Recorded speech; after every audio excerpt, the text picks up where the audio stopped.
បានសំឡឹងមើលឆ្នេរខ្សាច់ឥឡូវនេះក៏នៅតែនឹកឃើញពាក្យដែលបានឆ្លាក់នៅលើខ្សាច់នឹងខ្នងរាំបក់ញឹងរលោកដែលបោកបក់មកបានកាត់ចុងជើងហើយឆក់យកអ្វីមួយទៅនៅក្នុងភាពស្ងប់ស្ងាត់ពេលល្ងាមានតែពេលប្រលប់ទេដែលកន្លងផុតទៅបានសំឡឹងមកកំជ្រួយដែលបញ្ចេញពន្លឺនឹងរីកញ្ចាច្បាំងរត់ដៅដែលមិនទាន់បញ្ចប់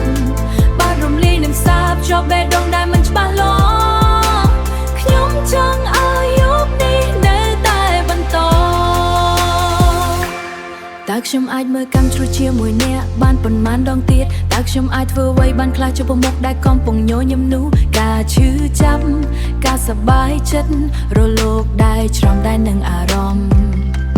ភាពអន្ទះសារសំឡេងរថភ្លើងចុងក្រោយទោះប្រមាណដងក៏ដោយខ្ញុំនឹងហៅឈ្មោះអ្នកជាពាក្យសម្ដីជ្រើសរើសចន្លងរលកហើយម្ដងទៀតដើម្បីកុំឲ្យមានការសោកសៅជាលើកទីពីរទៀ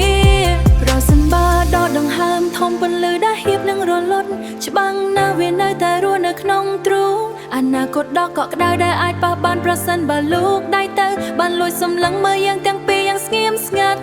កម្មជ្រួចក៏រី